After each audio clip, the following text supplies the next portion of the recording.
"Sir, are you certain you're in the right seat?" The tone was professional but laced with restrained impatience. Clyde Harrison, 84 years old, didn't turn away from the small oval window. Outside, the tarmac glimmered in the midday sun, a familiar scene of concrete, luggage carts, and fuel trucks. He had seen countless runways just like this one. Some had welcomed him home with cheers, others in silent darkness after a mission completed. But this one simply felt loud. "Sir?" The flight attendant, whose name tag read Brenda, tried again, her voice slightly firmer. "This is business class. I'll need to check your boarding pass." Across the aisle, a man in an expensive suit, probably worth more than Clyde's first car, sighed audibly. He brushed an invisible speck from his trousers and cast Brenda a look that clearly said, "Deal with this quickly." Clyde finally turned toward her, his movement slow and deliberate. His faded blue eyes carried a calmness that seemed to quiet the restless cabin energy. He studied the young woman's perfectly styled hair and practiced smile before giving a courteous nod. "Seat 16A, he said in a low, gravelly tone. "That's what my ticket says." Brenda's polite smile tightened. "Of course, sir, but sometimes these things get mixed up." "Let me double-check for you." The man in the suit, Marcus, as his briefcase tag revealed, let out an irritated huff. "For heaven's sake, just check it so we can move on. Some of us have important meetings to attend." He spoke to Brenda, but his eyes were fixed on Clyde's old tweed jacket and worn corduroy trousers. "Close that," to Marcus, screamed out of place. Clyde's aged hands, marked with liver spots but steady as ever, reached into his jacket pocket. He drew out a folded paper boarding pass and extended it toward Brenda. She accepted it gingerly, holding it by the very edges as though contact might somehow stain her fingers. She scanned the boarding pass, her expression shifting briefly from superiority to confusion, then settling back into a firmer version of condescension. The pass was genuine. "Seat 16A, Clyde Harrison." "Well," she said, exhaling sharply as she handed it back. "Everything seems to be in order." Her tone made it clear she didn't quite believe it, but the paperwork left her no choice. "Please stow your carry-on completely under the seat in front of you, sir. We'll be closing the cabin doors shortly." Clyde nodded quietly and turned back toward the window. He had no carry-on. Everything he needed fit in the pockets of his jacket. From across the aisle, Marcus let out a scoff loud enough for others to hear. "Unbelievable," he muttered. "They'll let anyone in business class these days. Probably spent his life savings on that ticket." Brenda shot him a look that balanced apology and annoyance before moving on with her pre-flight duties. The small confrontation had ended, but the front of the cabin still buzzed with silent judgment. Clyde seemed unaffected.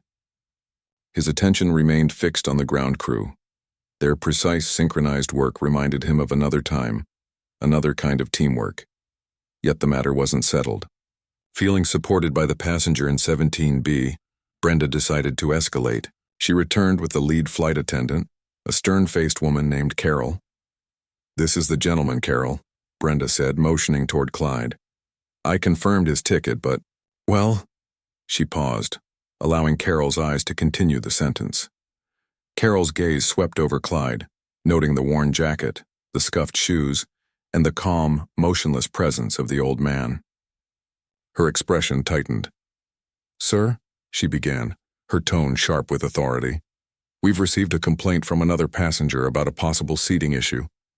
I'll need to ask you a few questions. Are you feeling all right today? And do you know where you're traveling to?" The condescension was now obvious, treating Clyde like a confused old man who'd wandered into the wrong world. Clyde looked up, and for the first time, his calm demeanor faltered, not with anger, but with deep, quiet exhaustion. "I'm perfectly fine, thank you," he said evenly. "And I'm headed to San Diego, as my ticket shows, just as your colleague confirmed." Marcus couldn't resist adding his voice, dripping with mock concern.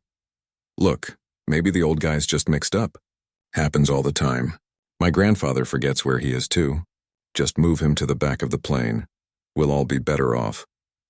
A few nearby passengers murmured in agreement, the quiet prejudice spreading through the cabin like static. The urge to take off had overtaken any sense of courtesy. To most on board, Clyde wasn't a person, just a delay wrapped in an old jacket. They saw an inconvenience, not the man himself. The pressure in the cabin was building. Carol, the lead flight attendant, folded her arms. Sir, your ticket may be valid, but airline policy allows us to remove any passenger who might cause discomfort to others. Several passengers have expressed concern. Clyde's hand rested on his lap, his fingers unconsciously tracing a worn leather wristband on his other arm. A plain, cracked strip of brown leather. The kind teenagers used to wear. Marcus noticed it and smirked. What's that on his wrist? Hasn't taken it off in 50 years, I bet. Is that even clean? The remark hung in the air. A small cutting jab meant to take away what little dignity the old man had left. It was only a strip of leather. But for Clyde it was much more. A bridge to another time.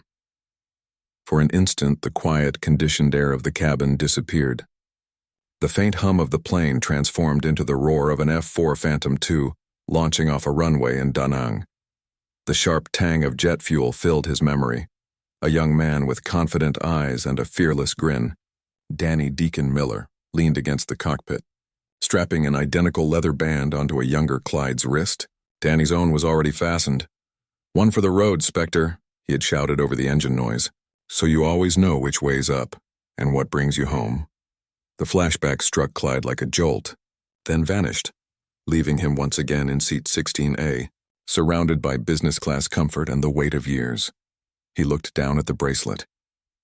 Danny had never made it home. Moments later, the captain arrived in the final act in this quiet humiliation.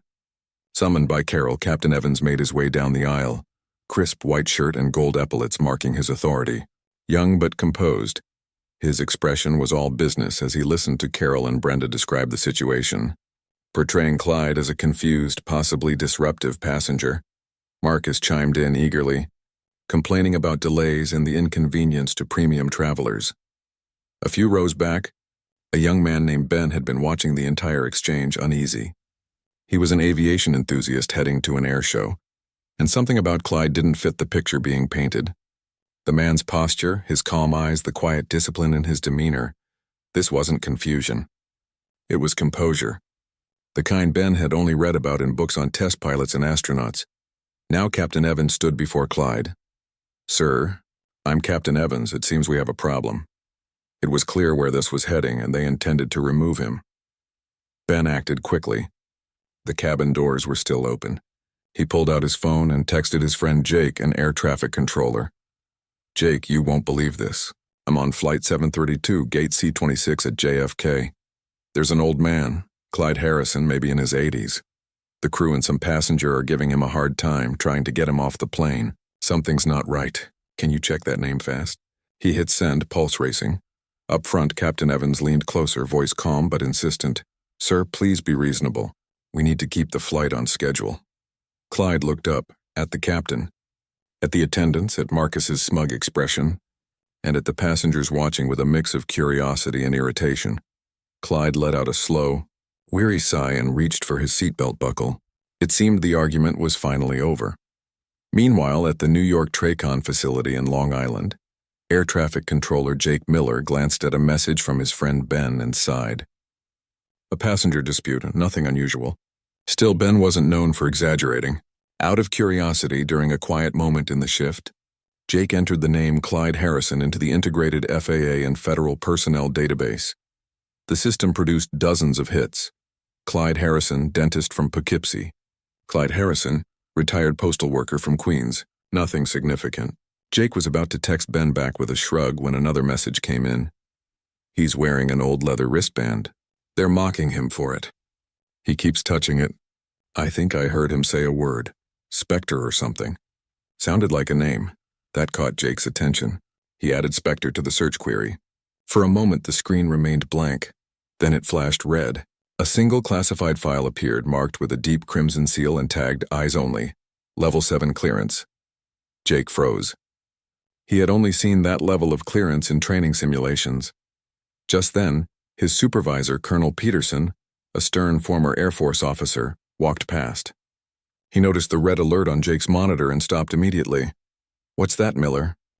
I'm not sure, sir," Jake replied nervously. "A friend on Flight 732 out of JFK asked me to look up a name. Clyde Harrison." The system cross-referenced it with this call sign. Peterson leaned closer, scanning the data. His face drained of color. Straightening up sharply, he barked an order. Get me the tower supervisor at Kennedy now, and patch a direct line to the cockpit of Flight 732. Use the Spectre 1 frequency. Tell them to hold that plane at the gate. I don't care what excuse they use, in mechanical, weather, anything.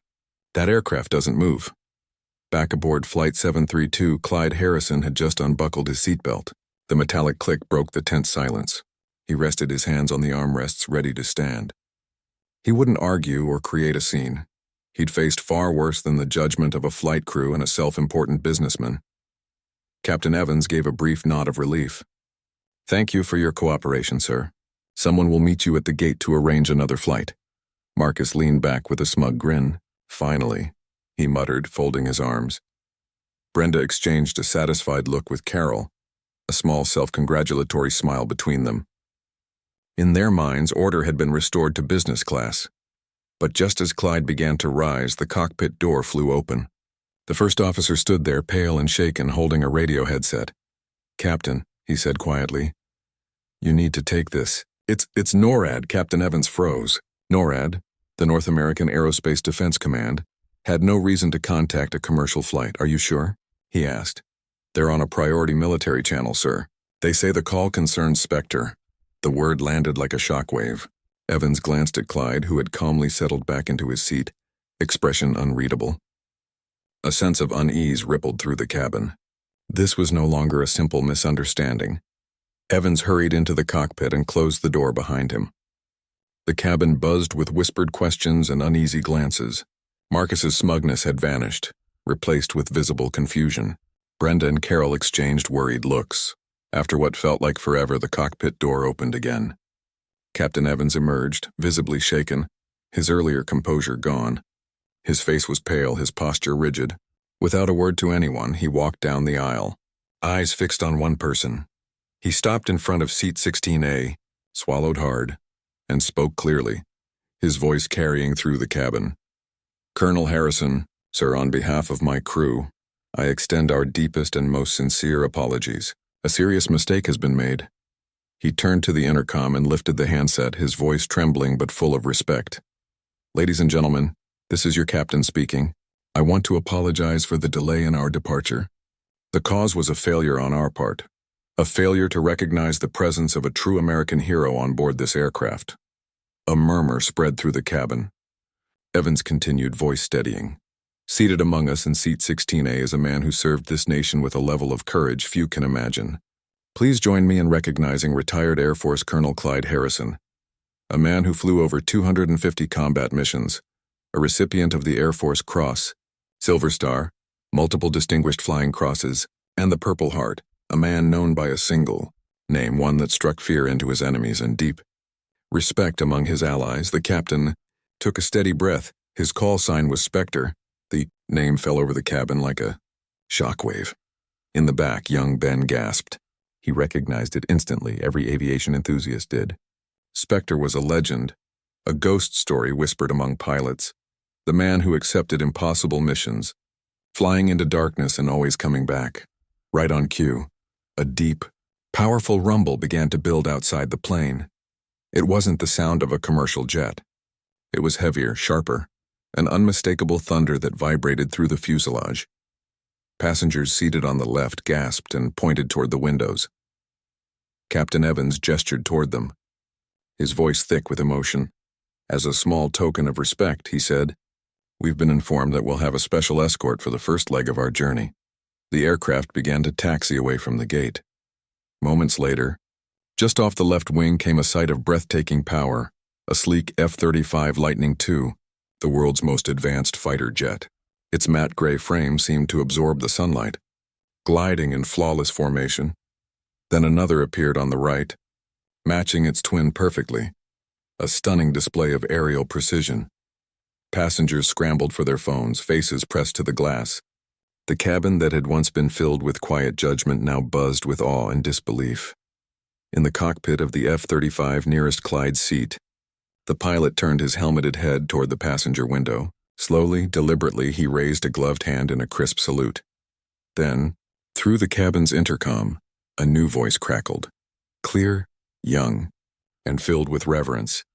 "An absolute honor to be your wingman today, Spectre. The skies are yours, sir. The cabin erupted, applause thundered through the aisles. Passengers rose to their feet, clapping and cheering as they filmed the extraordinary scene. Marcus sat frozen, his complexion pale, his mouth hanging open. Brenda leaned against the bulkhead, face buried in her hands, overwhelmed with shame. Clyde Harrison remained still, his gaze fixed on the young pilot outside. The fighter jet held formation effortlessly, a symbol of the legacy he had helped create. A single tear traced down Clyde's weathered face. He lifted a trembling hand, offering a slow, respectful nod. The F-35 stayed beside them until the plane reached cruising altitude, then peeled away with one final, graceful wing waggle. Silence settled over the cabin, soft, reverent. Passengers spoke in hushed tones, their eyes frequently turning to seat 16A. To them now, the quiet old man was not just a passenger but a living monument. Captain Evans made his way down the aisle, stopping beside Brenda and Marcus. His voice was calm but carried a sharp edge. "Your behavior," he said to Brenda, "was a disgrace to both this airline and your uniform. There will be a formal review when we land." Then he turned to Marcus. "And you, sir? You judged a man by his appearance and revealed more about yourself than you realize. I suggest you spend the rest of this flight reflecting on that." Marcus sank into his seat, avoiding every eye in the cabin. Finally, the captain reached Clyde's row. He knelt beside the veteran, speaking softly. "Colonel, I can't apologize enough for what happened." Clyde turned from the clouds, meeting the young captain's gaze. His pale blue eyes were calm, showing no anger, only quiet understanding. "It's all right, son," he said softly, his voice low and steady. "People see an old man and that's all they see. They forget that old men were once young. They forget what they did and what they lived through." He nodded toward the window where the jets had disappeared into the clouds. "That uniform you wear, and the one that young pilot wore, they stand for something. They mean service. Service to everyone on this plane, not just those in expensive suits. Don't forget that." The words weren't a reprimand, but a lesson, one shaped by years of quiet, hard-earned wisdom. Clyde's eyes drifted to the worn leather band on his wrist. The memory of Danny Miller came rushing back, young, fearless, full of life. But this time the recollection carried a heavier weight. It wasn't the airfield at Da Nang. It was a scorched ditch beside a burning wreck that had once been their aircraft. Clyde had been pulling Danny from the debris, his own skin burning from the heat. Danny's breath was fading, his voice barely audible. With his final strength, he slipped the leather band from his wrist and pressed it into Clyde's hand.